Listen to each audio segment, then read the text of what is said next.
আজকে আমি যাবো কালিয়াকৈর বাজারে সেই বিখ্যাত পেঁয়াজু খাইতে। তাই পল্লী বিদ্যুতের দিকে গিয়ে ওভারব্রিজ দিয়ে পার হই, কারণ ওপাশে আমার বন্ধু আর বড় ভাই অপেক্ষা করতেছিল।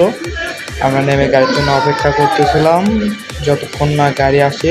ততক্ষণে বন্ধুরা তোমরা আমার চ্যানেলটি সাবস্ক্রাইব করে দাও, লাইক করলে আরও ভালো হয়। অবশেষে আমরা তাকুয়া বাসে উঠে পড়ি মাত্র 10 টাকা ভাড়ায়, যেটা আমাদের খারাজোড়া পর্যন্ত নিয়ে যাবে।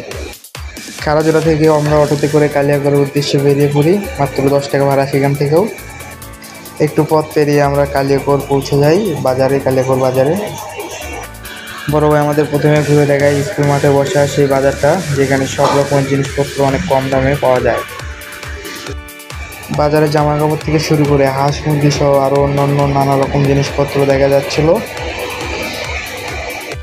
বড় ভাইটা ছিল অনেক মজার মানুষ এবং তিনি স্থানীয় বাসিন্দা হওয়ার কারণে আমাদের সব দিকটা ঘুরে ঘুরে দেখাচ্ছিল। পরে আমরা মাঠের বাজারটা ছেড়ে রাস্তার সাইডে বাজারটাতে যাই এবং বড় ভাই বাড়িতে ফিরবে সেজন্য সে আম নেবে। বড় ভাইটা বাসার দিকে ফিরবে, তাই আমরা তাকে আর দেরি করতে না বলি, আমরা ঘুরতে পারবো বলে তাকে বিদায় দিই। বাজারের মসজিদটা অনেক সুন্দর এবং পুরো বাজারে অনেক লোকের ভিড়াভিড়।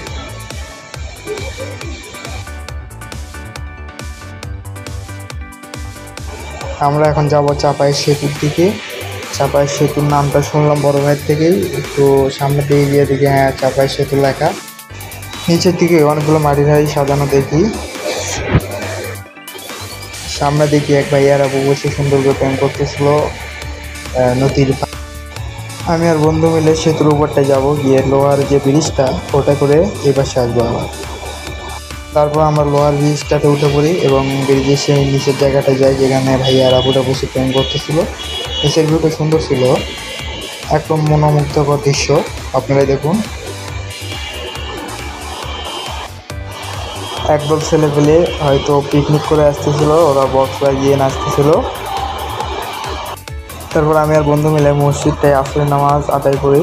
মসজিদটা পুরোটাই এসি দিয়ে ভরা, তাই অনেক গোসল হয়েছিল। সেখান থেকে বেরিয়েই আমরা সোজা বেরিয়ে পড়ি সেই বিখ্যাত পেঁয়াজুর দোকানে। পেঁয়াজুগুলো আসলে সুস্বাদু অনেক, কয়েক রকমের পেঁয়াজু ছিল, আরও অন্যান্য বাজার করা ছিল সাথে।